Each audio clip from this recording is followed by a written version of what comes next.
What's up, YouTube?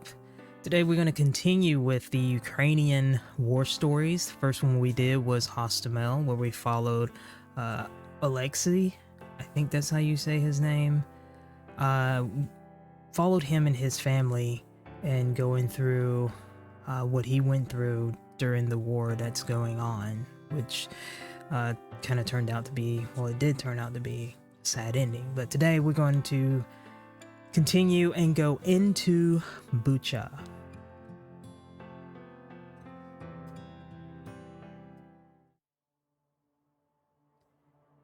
The arrival. Incoming calls from Mom. 3. This will all be over soon, I promise. Mom kept telling me and Vika that for the last few hours.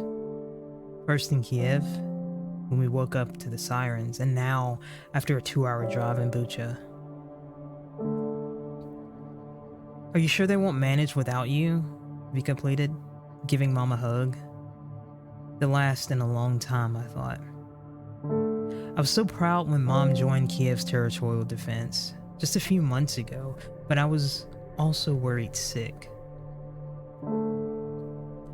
Honey, I have to go back. They'll need qualified doctors there, and we can't just let the Russians have the city, can we? It's the sad part of being an adult. Mom smiled. Sad part of having neighbors like that, I grumbled. Mom, do you have to go alone? I could help. Could carry ammo at least. Mom sighed and shook her head. Yarik, this isn't a game. I was being serious though. Katya will take care of you in the meantime, and I will call you every time I can, so keep the phone close by. We all shared a big hug. If I couldn't hold back tears, then I managed somehow. I was the man of the house now, even if nobody else recognized it. Before leaving, Mom just stood there and looked at us for a long time. She tried to smile so I wouldn't notice her lips quivering. I always notice things like that, but I kept silent. Vika told her that she'd take care of me, and I said I'd take care of Vika. Mom laughed through her tears and said Katya would take care of both of us. And then she was speeding away back to Kyiv.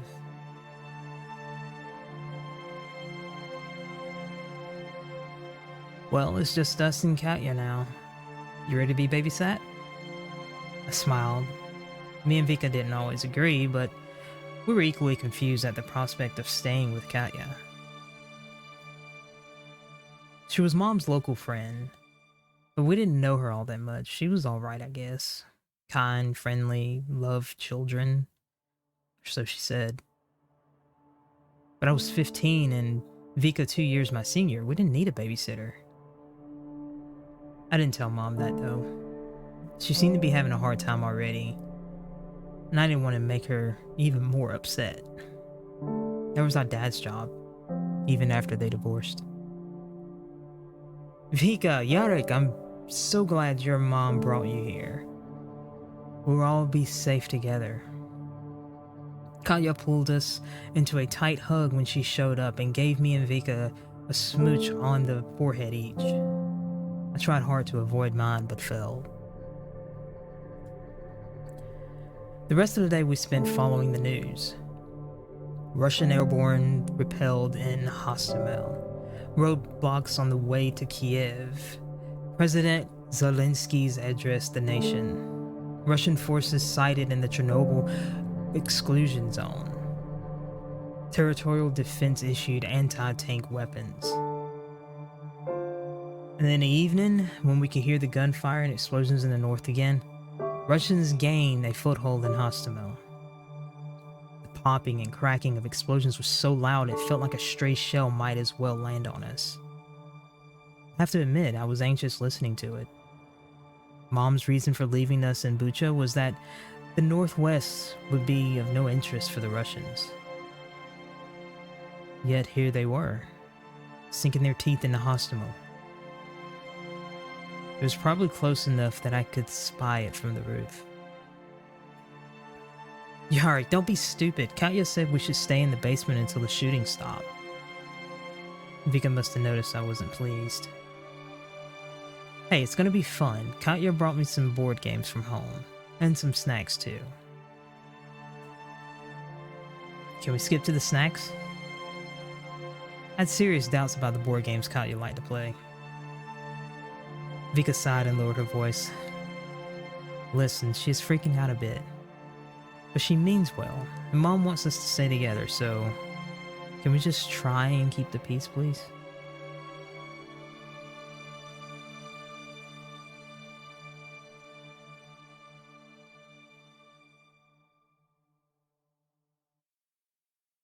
I want to know how bad things are. Let's go to the rooftop and watch the fighting. I told Vika I'd call Mom and update her. Vika wasn't impressed, but she was the dutiful one. Fine, I'll take one for the team, tell Mom I said hi. Wasn't a complete lie, as I was planning to make a brief call, but maybe from the roof. Or after I got down. At night, with much less ambient noise, I realized just how intense the fighting in Hostimo got. I could see flashes above the tree line and tracer bullets carving up the night sky. It was so loud, I can only imagine what our soldiers in Hostimo were feeling. Or worse yet, the civilians. Hostimo was a rich folks' retirement town, same as Bucha. Maybe Katya was right. Spending the night in the basement didn't sound like a bad idea. Maybe war wasn't for me after all. Katya and Vika needed help too, even if they were convinced that I was the one who needed helping. Luckily, Katya turned out to be a lot of fun once she started being herself with us. And her board game wasn't bad either, even though I had to join mid-game. First day of the war was coming to a close, but the fighting outside only got harder. Still, we got through one day. How much worse could it get? We were all gonna make it.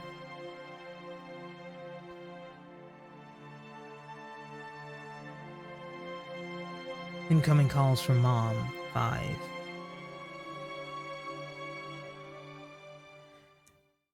I've always loved war movies and video games, where the characters were fearless, fought against all kinds of adversity, and always won, of course. Even if they died, it was only after completing the mission, fulfilling their duty. The real war was different. It was all distant explosions, air raids, sirens, and constant fear, and armored vehicles outside our window to remind us that people were dying only a few kilometers away from our house. And this was a so-called rear. The Russians weren't even hitting us directly yet. I tried not to think about how our soldiers on the front line must have felt. My mom was among them. This war wasn't an adventure anymore. That day, Katya decided to go into the city to look for something. She said she was only leaving for a little while, but then she was gone for almost 2 hours. I could tell Vika was worried, but she tried not to show it. She always did that, just like our mom. And I could always tell it was just an act.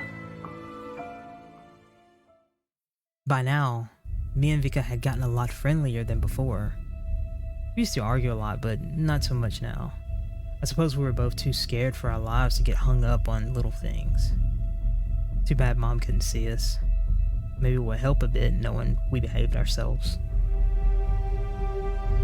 Katya came back in a hurry, swinging the door wide open, then shutting it loudly behind her, her face as white as snow. Vika dashed towards her. Katya, what happened? What took you so long? She paused, then she noticed Katya's state. Are you okay? Yes, I need a minute. Her voice was shaking. Katya took a deep breath and looked me dead in the eye. The Russians are in the city. I saw a soldier shooting back at them. Me and Vika froze. The war was suddenly much, much closer to us. Our boys are holding them off for now. But the Russians have so many tanks, I saw them. They were firing at the houses. She quickly got up, looking around. I watched her pace around the room, and I really wanted to help calm her down, but I just couldn't see how. I was afraid too. Vika looked as lost as I did. Katya got an idea first. She went to the minibar and got a bottle of wine from it. After some hesitation, she took it to the kitchen. Me and Vika exchanged looks. Katya was obviously in distress, but was this really a good time to drink? And then we can tell Mom about it, or don't interfere, or take some alcohol too. I'm just gonna not interfere. I shrugged. If Katya thinks it would help her? Vika pursed her lips but said nothing. She was always the prim and proper one, always trying to stay in Mom's good graces. One more reason we often didn't get along. She always sided with the adults when they were displeased with me. After all, I was a little boy. I didn't know better. It's like she was just trying to round me up sometimes. So frankly, I didn't mind that what Katya was doing. I said from the very beginning, we didn't need a babysitter.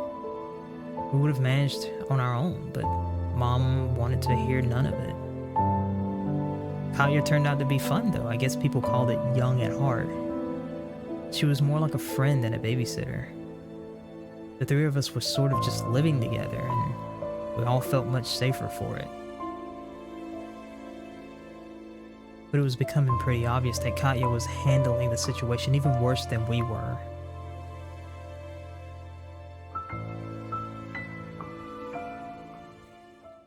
Incoming house calls from Mom, 8. I felt awful about Mom.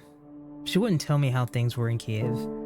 She tried to seem calm and confident, but I could see right through her.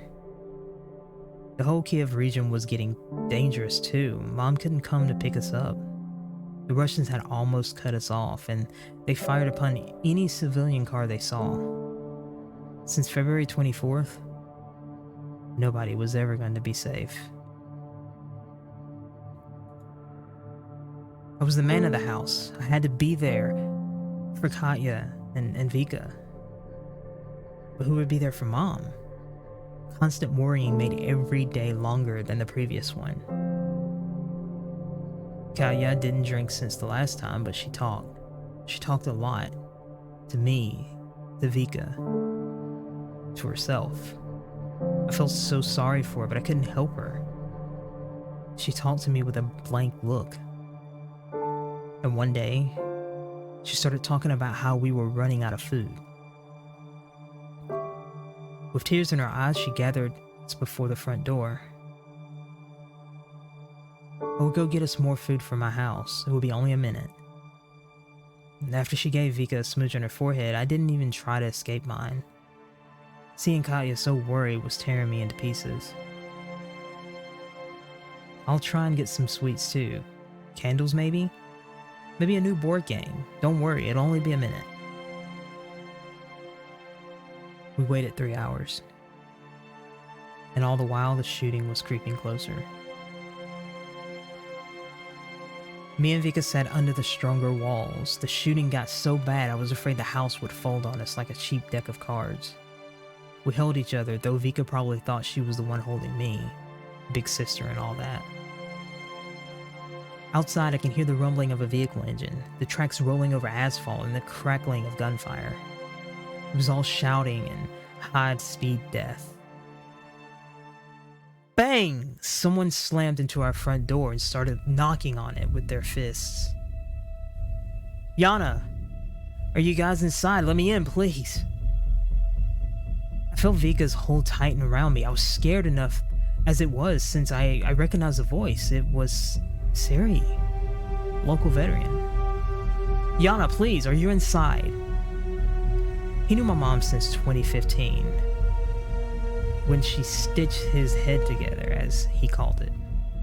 One of the many soldiers Mom treated over the years.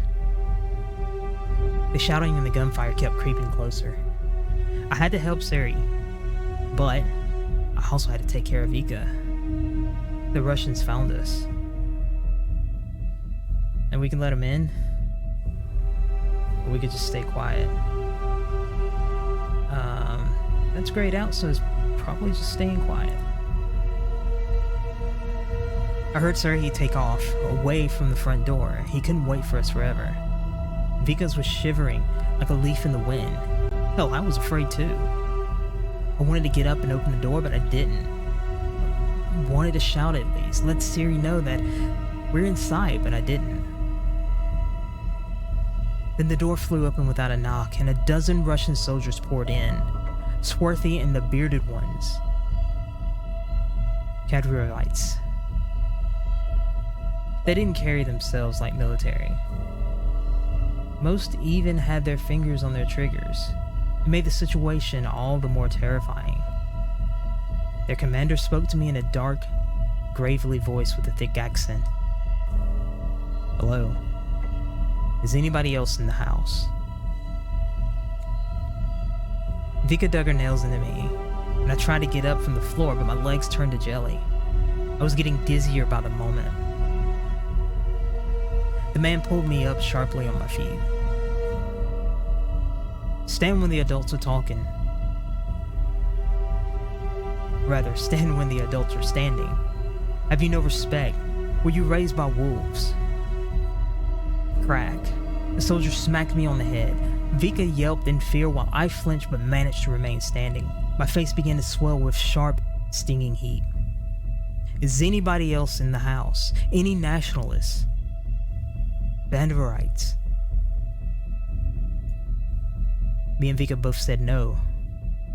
But the Kadyriovites still turned the place upside down. They took our phones and Vika's laptop and any food they could find. The Kadyriovites kept giving Vika looks that made my blood run cold, commenting on her in their language. Thankfully, their leader, the one who slapped me, soon commanded everyone to leave. They seemed to be in a hurry. Later that day, I heard more movement outside. Afraid the Russians have returned, I peeked outside through the corner of a curtain. In the twilight, I could make out at least 24 armed figures. A short, stocky man with them in warm black pants and an expensive winter jacket. We've been to this one already, just some kids shitting themselves in fear. Who did you say lives here? I cursed silently. The stocky man, I knew exactly who he was. Alexander Hersky. He was pretty infamous around town, a former deputy at the parliament. He worshipped Russia and had the eagle the size of a moon. But I never expected this. Some no-name doctor, forget it. The stocky man waved his hand, then clapped his hands. Come on, we've got more Nazis to chase down. I know all the addresses.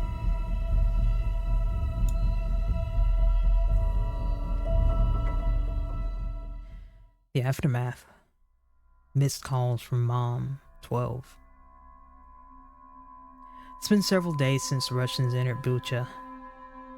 Katya still hasn't returned. Time slowed down to a crawl. I kept feeling like Katya was going to open the front door, walk in, and tell us something reassuring. Some good news worth waiting for.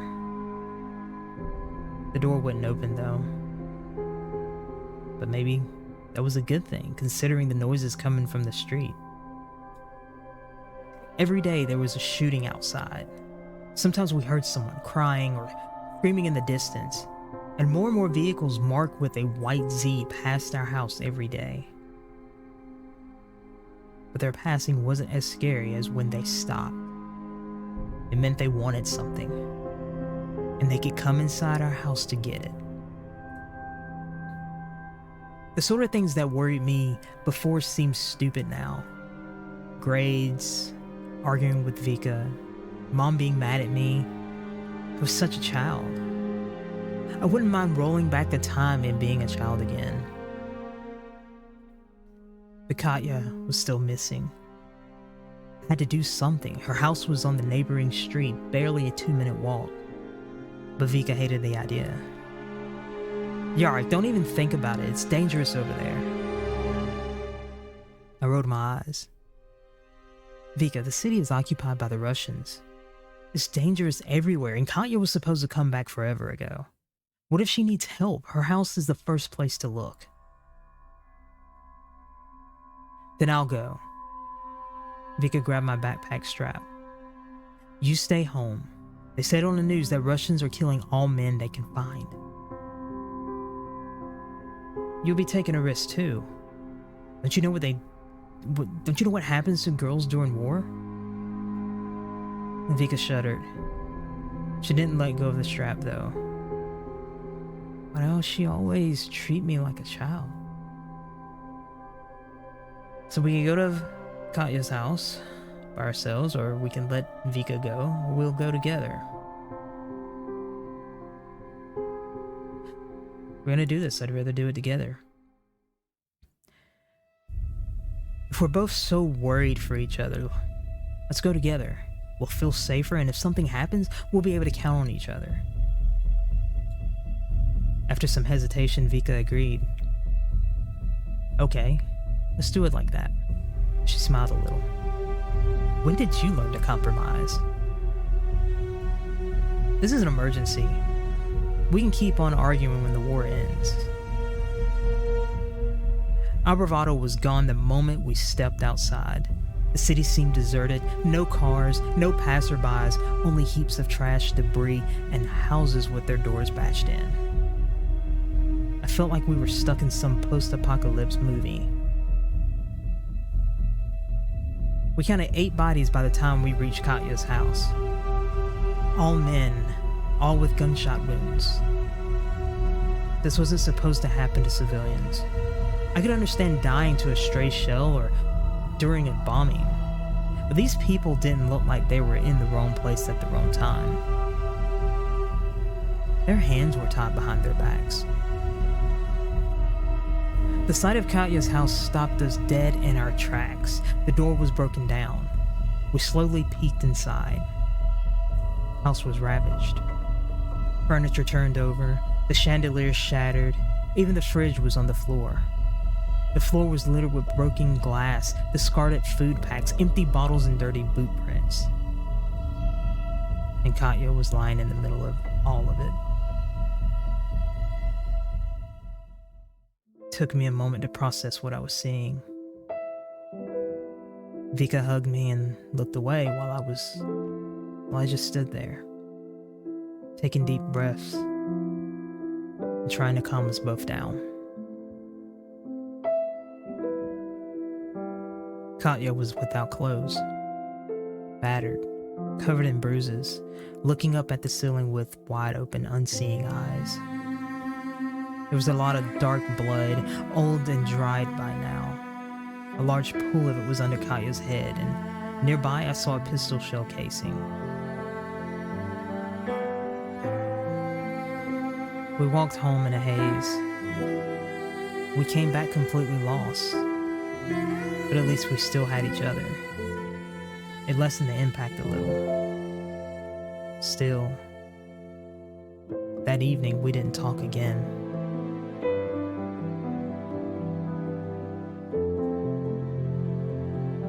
The Russian world. Missed calls from Mom, 26.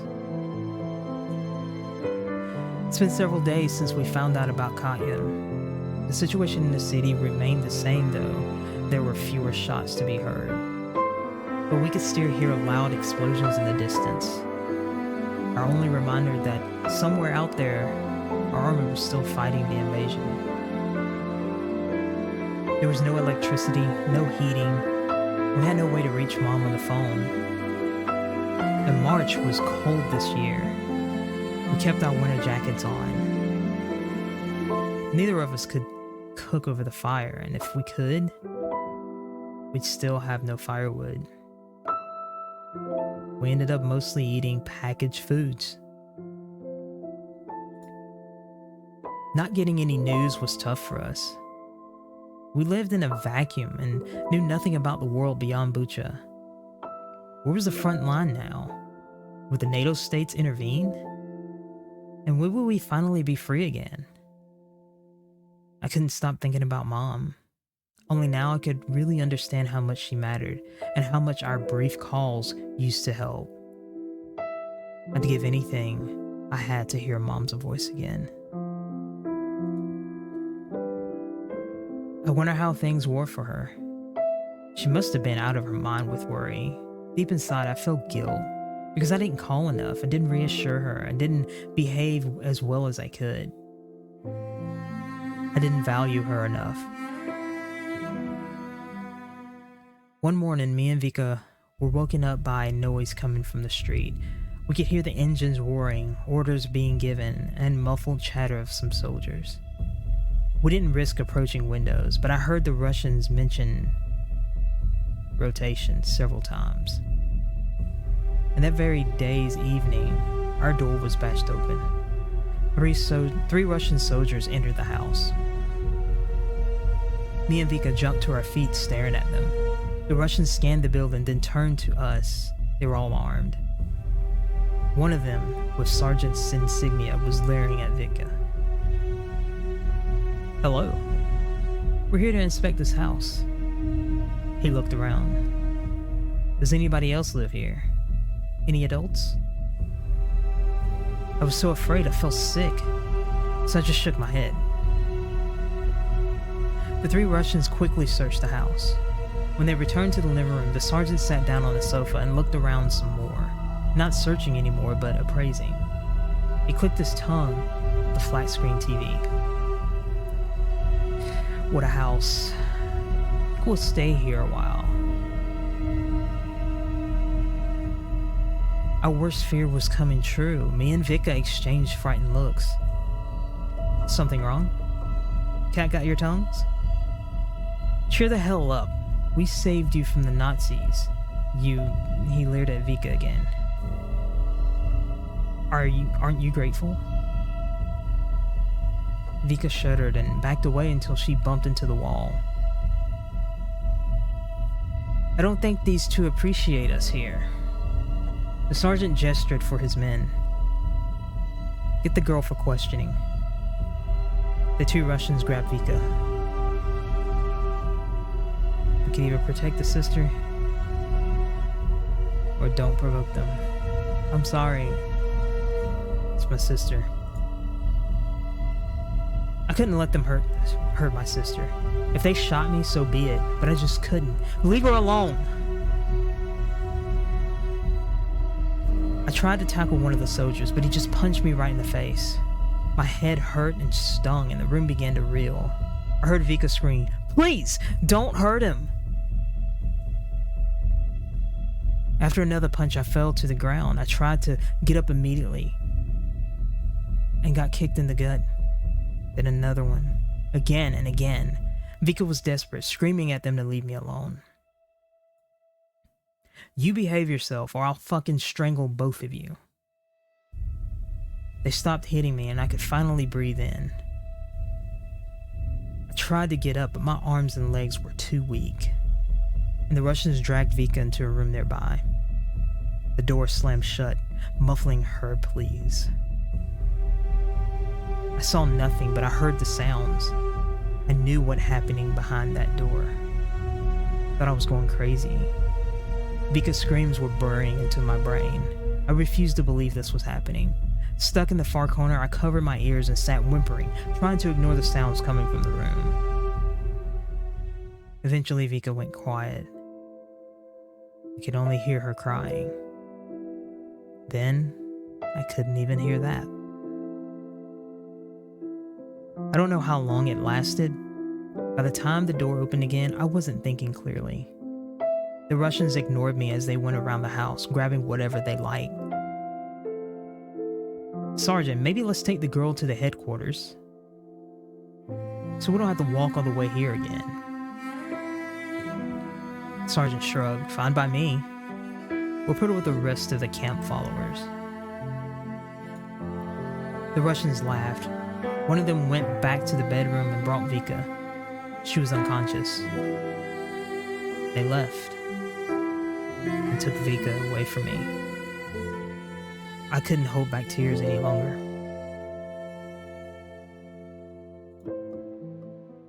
trader. Missed calls from Mom. 48. Hey, boy. What do you need? Where are your parents? Yarik was confused, but surprisingly friendly. I came to ask for help with Vika because I knew Yarik talked to Russians. As a coincidence, he must have had their trust.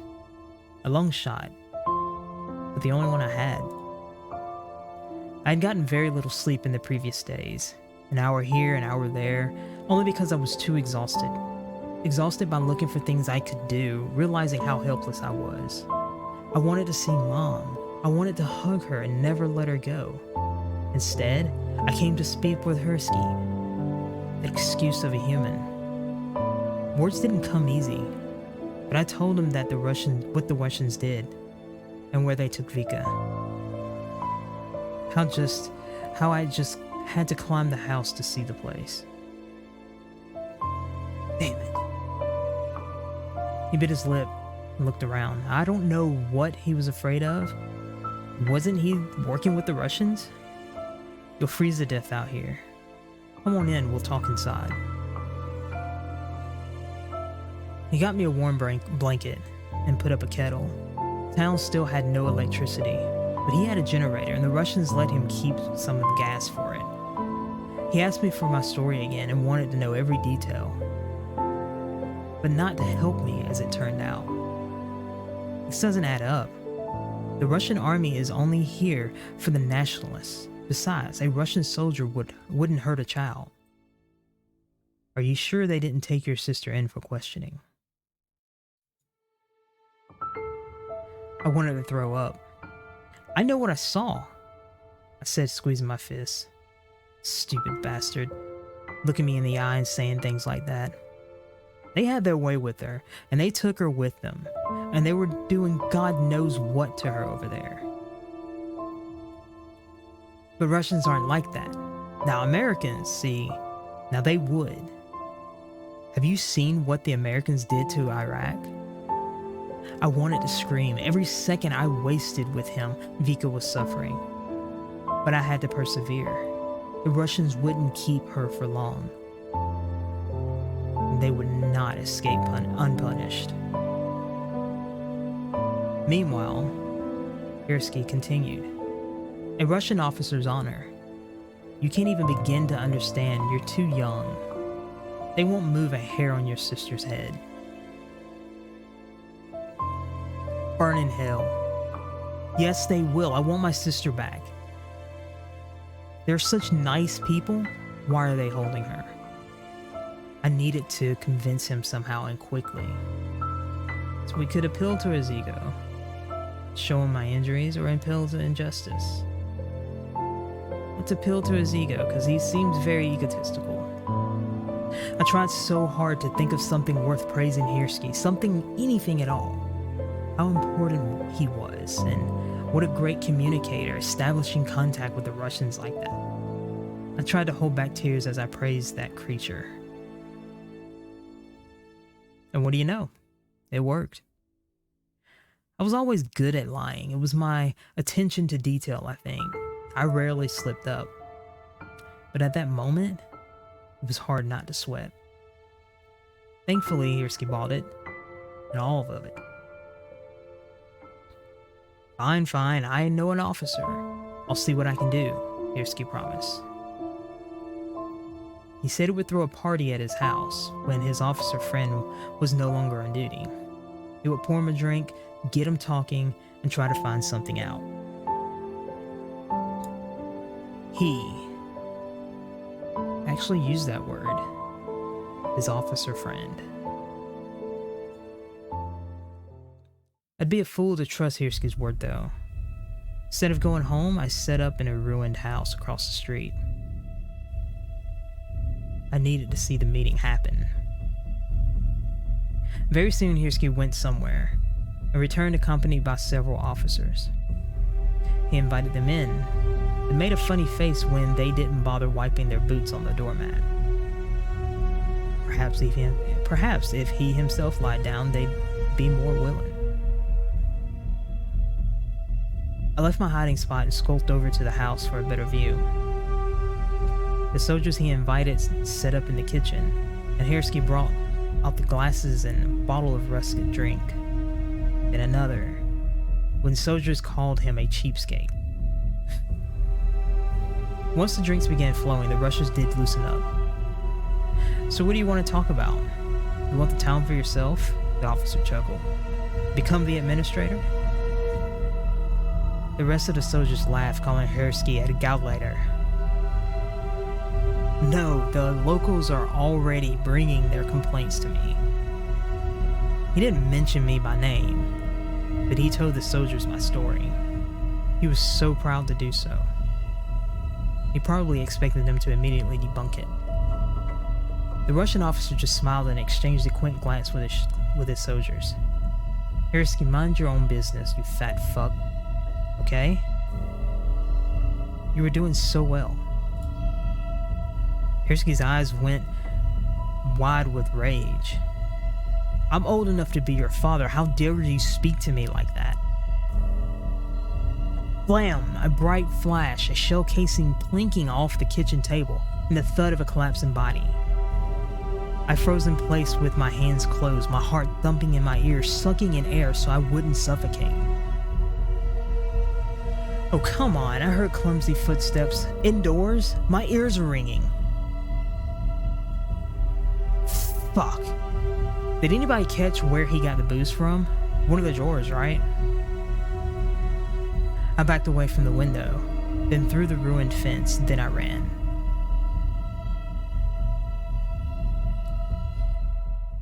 The choice. Missed calls from mom? 70.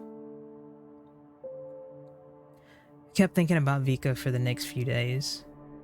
I knew I couldn't negotiate with Russians. Hersky tried already. They killed a man who spent his whole life promoting their Russian world. What would they do to me? And one day I overheard some people talking as they cooked breakfast over a campfire. Soon there was to be an evacuation from Bucha. I imagined myself leaving the nightmare I was trapped in for the last few weeks. I could see mom coming out to meet me. I could see myself finally falling asleep without worrying if I wake up. But it was something to strive for. But Vika.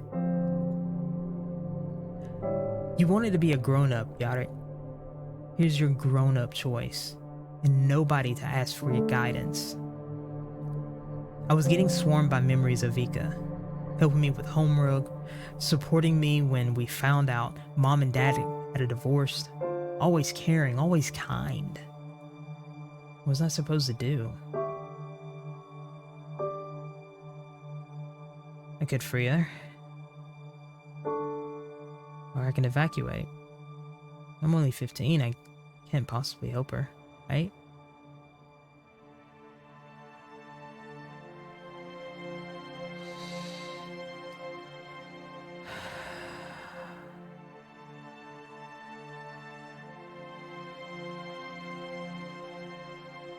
I hate to do it, but I'm gonna evacuate.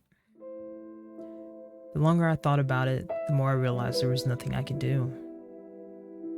I wasn't an action hero breaking into the Russian HQ and killing everyone there. Nor was I a special forces operator getting in and out with no one noticing me. I was just a schoolboy. There was truly nothing I could do for Vika. But I could try and survive, and return to mom so that she wasn't left completely alone. I hated myself for it. It was cowardly, it was despicable. I was despicable. But if I were Vika, if I was the one taken, I wouldn't want Vika to die trying to rescue me. I'd want her to leave and go far away to safety. I went to the evacuation site, and I cried all the way, like a little baby.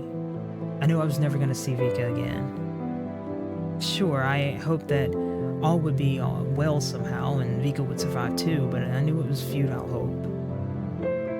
Last month stripped me of all delusions. Life is a terrible thing and completely unfair. Inside the evacuation bus, I was listless, just staring out the window. Soon we took off and slowly moved towards Kyiv. When we saw the first checkpoint under the Ukrainian flag, many refugees were overjoyed. Me? I didn't care anymore. I wasn't even looking forward to meeting Mom. I didn't know how to look her in the eye. I survived. But don't think I escaped Bucha.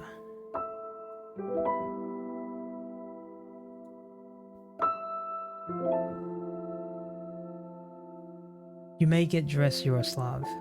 Everything is going to be well. Your health is in no danger. Everything should be fine. The doctor smiled and walked out to speak with Mom. I should be fine? It sounded like he was mocking me.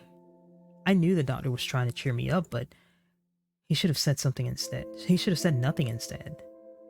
After everything that's happened, nothing was ever going to be fine. Vika was gone.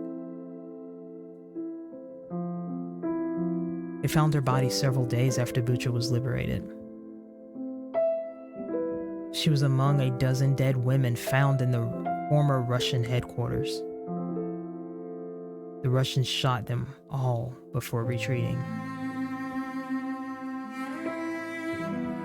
Part of me tried to suppress the memories. It was easier that way. Pretending there never was a Vika to begin with. Probably what they call a coping mechanism. Another part felt nothing but shame. Whenever memories of Vika came back to me, or when I saw Mom's pale face and shaking hands, in moments like that, I regretted surviving. I hated the Russians. I hated my life. I hated everything around me. I hated myself the most. I should have tried and rescued Vika. Damn the danger, damn the risks. I should have died trying instead of running like a coward. I got dressed and went out to the hallway. I thanked the doctor and exchanged looks with Mom. There was a gray streak in her hair that wasn't there before. We had only one thing left to do. The funeral. Vika found her final resting on a small cemetery organized for the victims of Bucha. The rows of freshly dug graves seemed endless to me, and all I could hear was crying of all of those who gathered here. But I couldn't focus on their misery when I had so much of my own. Staring at Vika's peaceful face in the coffin, I couldn't believe my own eyes. By now, the occupation seemed like a long, bad dream. I wanted Vika to open her eyes, smile, and tell me she was okay. That it was all a misunderstanding. And I knew it wouldn't happen.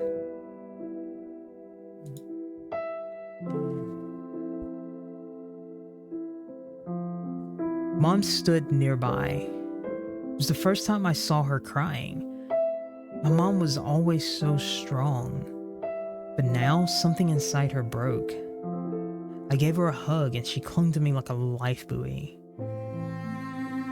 We both needed one. Before, there used to be 3 of us. Mom, Vika, and me against the whole world. Now it's just me and Mom. Maybe one day we would get used to it. Unlikely as that seemed. Bucha was among the first towns hit by the Russian troops when the Russian invasion of Ukraine began on February 24th, 2022. After a week of fighting, the Russians captured Bucha on March 5th, 2022, and were only fully beaten back on March 31st, 2022. What took place during the Russian occupation is now considered genocide.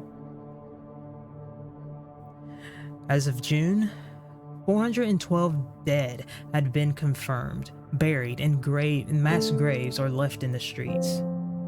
According to the local authorities, more than 85% of the victims died with gunshot wounds, suggesting the killings were deliberate and intentional.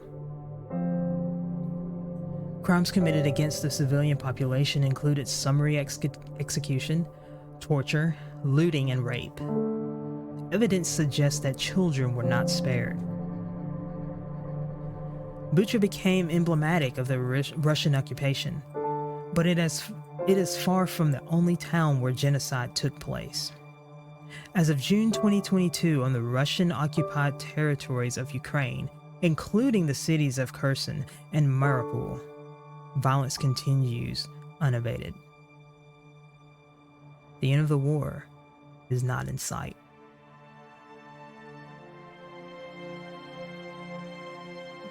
I hope you all enjoyed the second story of the Ukrainian war stories. It would be kind of hard to have to go through something like that with your family.